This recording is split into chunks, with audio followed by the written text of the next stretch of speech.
Yeah. Thank you. I'll go round again. Yeah. 2 minutes each, guys, so that we can stay within the time. 2 minutes. Ibrahim, how would it have helped if the Oquaye report had been communicated earlier? I'm asking how it would have helped because of the image of Dr. Bami. So now that he's speaking to it, doesn't look like he is making his reflections or trying to absolve himself of any blame. If the report had been made public earlier. Well, let me start by saying this. When was the report concluded? It's less than 3 weeks ago. Yes. Less than 3 weeks ago. So you can't rush the process when the Oquaye report started making its findings. And its findings aren't made in a vacuum. It didn't go into some room and use AI to conjure the content. The Oquaye report came to us. It came to Lejokuku, where I'm from. I stood as an MP aspirant, as you know, and where Mike Oquaye was there, the senior, and they came and engaged with us in Lejokuku. What went wrong? What are your grievances? What are your concerns? Also, what went right? That engagement, I'm sure, happened across the 276 constituencies. True. So again, it wasn't rushed. It takes time. But when it was compiled, around 3 weeks or so ago, do you then, I'm just answering your question. It's not a case of it being delayed. It's now ready, properly constituted and communicated. And JFK, our General Secretary, as Elvis mentioned, is speaking to the document. Well, he spoke before the Vice President. So I don't know about how earlier. It's just important that, as I mentioned, that integrity and the communication is being given. And it's really for the leadership. And I'm happy with the way in which Elvis addressed the question that you asked him about accountability, saying that the Vice President does not have the power that we assume that he does, though he has that influence, which I made in my own submission. The issue or the responsibility lays not squarely, but not entirely also, but a large proportion of it lies with former President Akua. He has to recognize that. We say the buck stops with me. It's your record that we're campaigning on. Yes, Bami is part of it. Your record that we're campaigning on. And certain instances, as I've mentioned in my previous submission, are all fed into that narrative. That's why I said, and I'm repeating, ask anybody, ask Victor why we lost the election. He won't mention Baumia's name. He'll mention Akufo-Addo's name. Not out of malice, but that's how it is.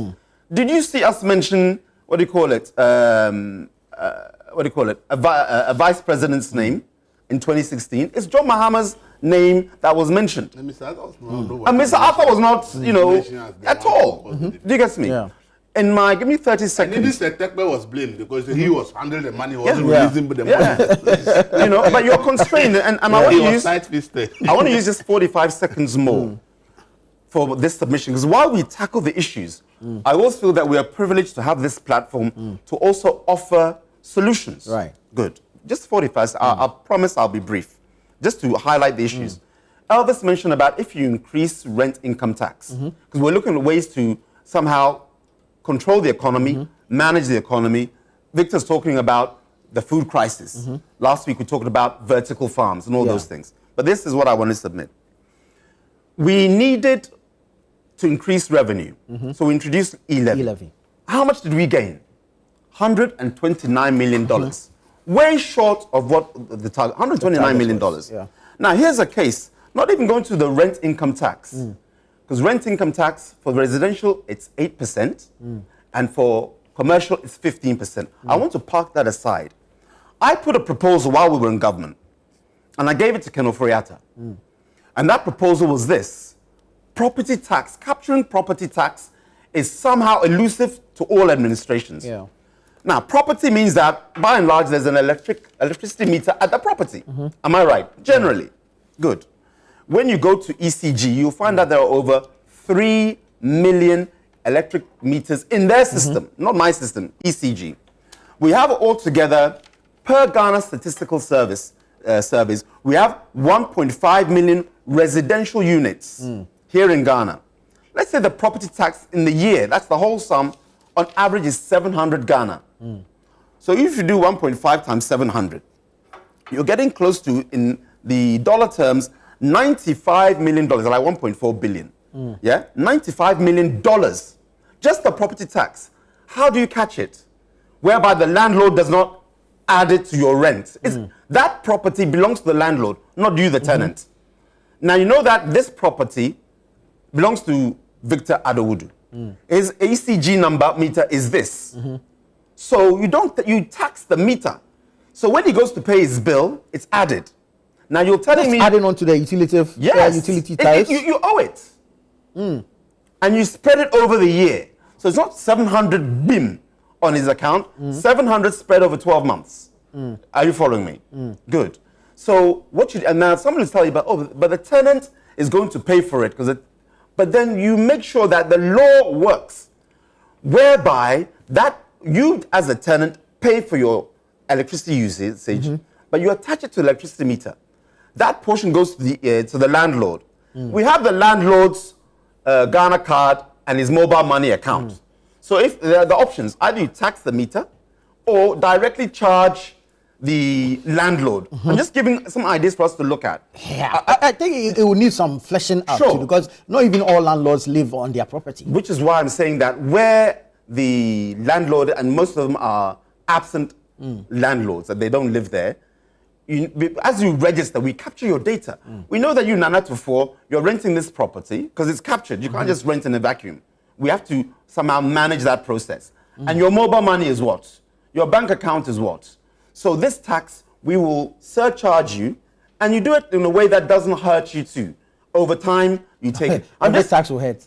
Sure, but I mean, not in a lump sum. I've taken more than my 45 so we spread it seconds. over the 12 months. I just wanted to make this part known that while we're on platforms like this, while we attack, we criticize, and we praise, where we can give solutions.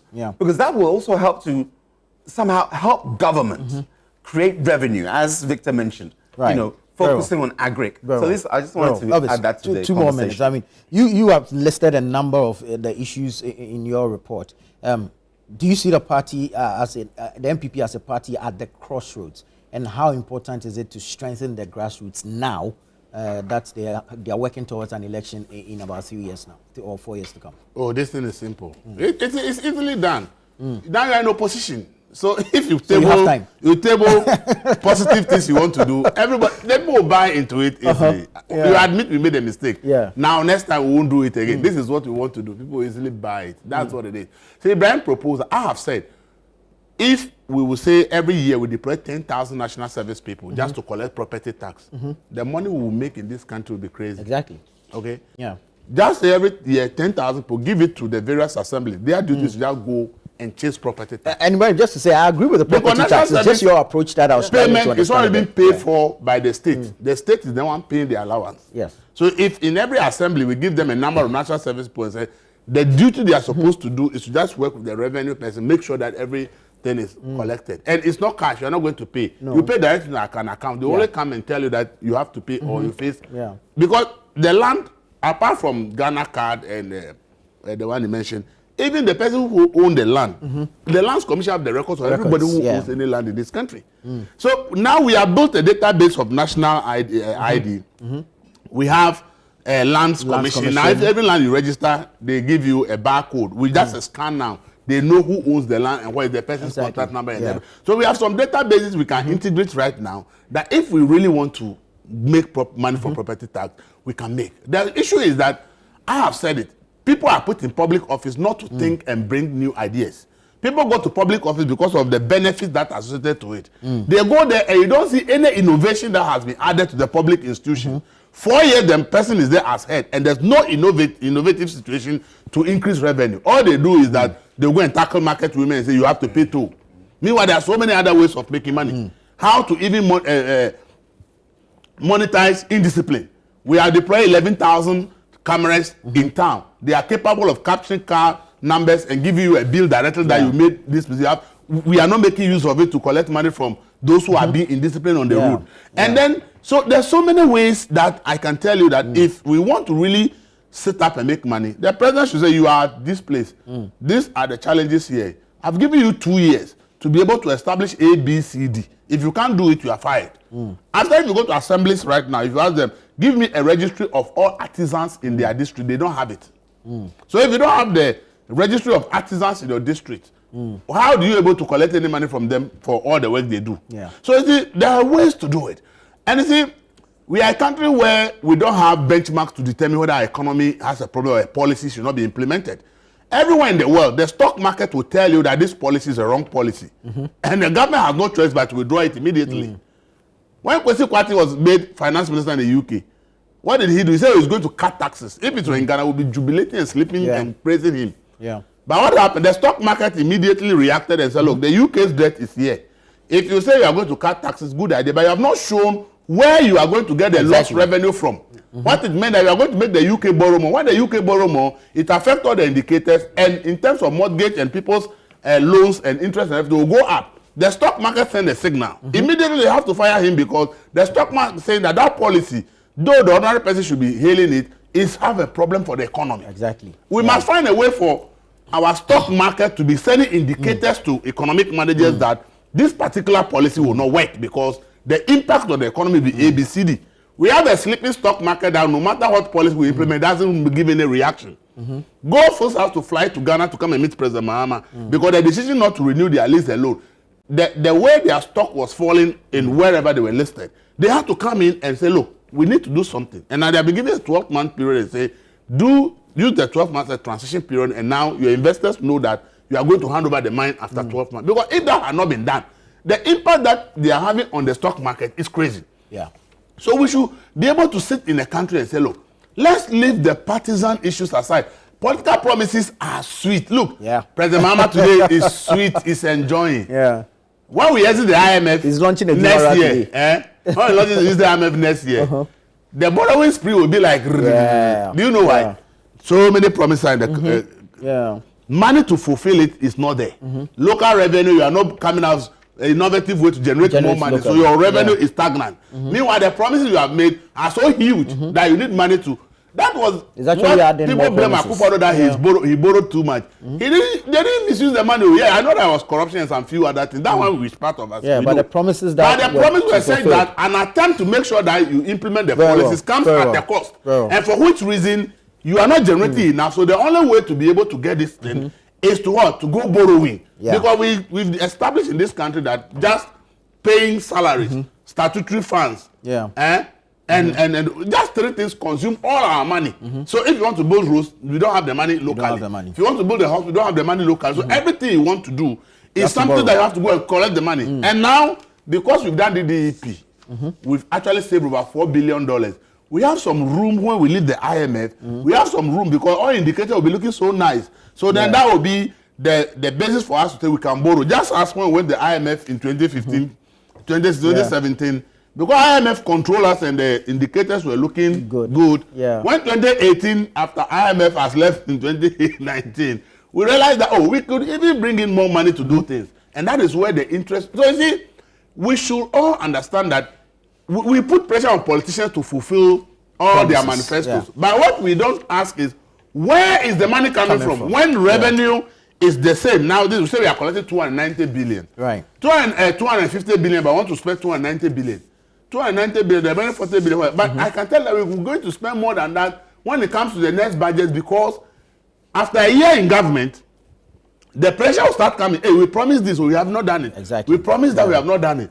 Then all the things you say you are going to launch, that is what caused NPP's defeat. Thank you. Because they launched youth in afforestation, youth in that, youth in that. And now the allowances to pay got locked up because there's no money. So we are going to launch youth in apprenticeship. Right. We are going to launch youth in that. All of them to find some job for the party people. But the bottom line, when you are stranded financially, you are not able to pay the stipends to them. Right. And for which reason, your own people get angry with you, and then they decide that let's vote against this government. Thank you. Victor, I'll come to you. You will have the final say on this matter, but I need to take a break now. So just hold your thoughts for me. I'll come back to you pretty shortly. This is Breakfast Daily here on Channel One Television. Stay with us. When we come back, we'll wrap up the conversation regarding the thank you talk by Dr. Bawumia, and then we'll move into other matters. We'll be right back.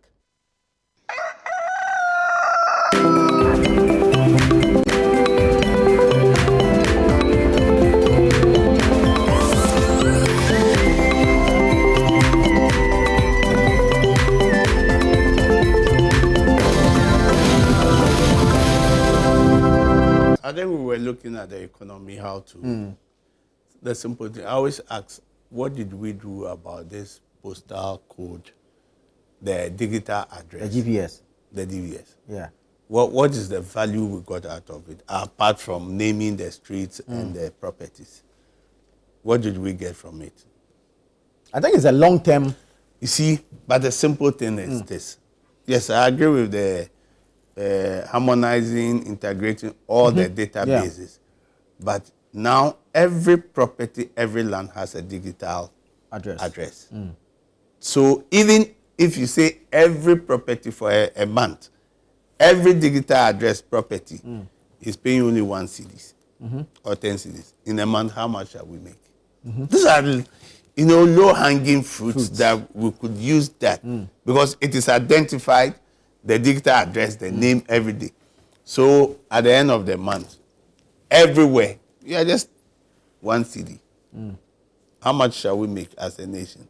But we are not looking at that. Yeah. We are looking at the pork barrel projects that at the end of the day, something would, go to somebody who is in charge, who thinks that this is a big project, what is in it for me, but not what is in it for Ghana. I think we need to change that scarcity mentality. That is one of the things. I think for the NPP, what they have seen and things that has been pointed out, I was just reading the MP for Opoku Davis for Empress OPK. I think it was talking about that the committee's report. The committee's report has not been made open, available to them. They want to know before it is implemented. It cuts across. I'm sure the issues that they have found cuts across for every party. If you go to every party, these are issues when parties are in government. So for me, it is a good thing we also have to look at so that we don't fall into the same trap that our leaders. That's why I believe one of the key things that President Mahama has said is that no appointee of mine who demonstrates or displays arrogance, you'll be fired. You are not put there to come and be whining and justifying. You are there to solve problems. If you can't solve the problem, step aside. I think that is it. So, yes, it is good. I think the reflection, at the end of the day, I always say it is the political parties that produces the leadership for the state. So the political parties, we need them. It's a vehicle by which leadership is produced for the state. So if you don't have a strong political party, a weak political party, then you realize that the leadership they may produce may not augur well for the state. At the end of the day, they come to rule. They make the policies. And if we don't have a strong party, we don't have the people, the resources that party will produce. So it is good that we are taking interest in what they have identified. And I'm sure what we also identified during the Professor Boche's reorganization report were some of the things that propelled us in preparation and things that we did that brought us to power. Thank you very much. Let's move on to other matters. Let me make one suggestion. Quickly. I think the NPP should simply sit down, look at the report, give an executive summary for the public. Because right now, I see Bawumia is in danger of being accused of maybe having access to the report and using it while maybe potential other hopefuls do not have it, what it is in it. And it could become a problem for the entire party. So the things that have been mentioned so far by the General Secretary, I don't think that there are anything harmful to the party. The square, they will say, oh, somebody has misused party money, and they can keep those aspects. But the issue of DDP, e-levy, and all these things, I think that it will be more helpful to the party if they could rather give a summary of the general issues and put it out in the public domain at a press conference so that everybody know that generally these are the category of issues. As for the nitty-gritties, that one they can keep to them. But if they don't do that general summary and they keep both the general and a particular candidate, Bawumia is the candidate and is going on a tour with the national executive, and the national executive are talking about, is commenting on it, it's going to be looking like, oh, Bawumia has the report and he's the only person who has it, is now talking to me, while he's a potential flag bearer hope, or he's been given an advantage over the others. So I think that for me, I'll suggest the NPP, if they will listen to me, an executive summary of the general issues that are already making the public, they should officially put it out. So it takes away that speculation out of it. I think it will help the party. Thank you. I'm sure Ibrahim will take it upstairs. It's already nice. It's nothing new. It's not new. I mean, the Professor Butchie committee also put out an executive summary. It's nothing new. Every party that loses does a report, and it comes out. So I don't see that Dr. Bawumia is having any undue advantage. In any case, he's extended an invitation to all the aspirants during the primaries. He's actually there with I think what Vice President Bawumia is doing is fantastic. And I'll explain this. Again, I'll be brief so we go to the next topic. He is giving oxygen and sunlight to key elements within the report.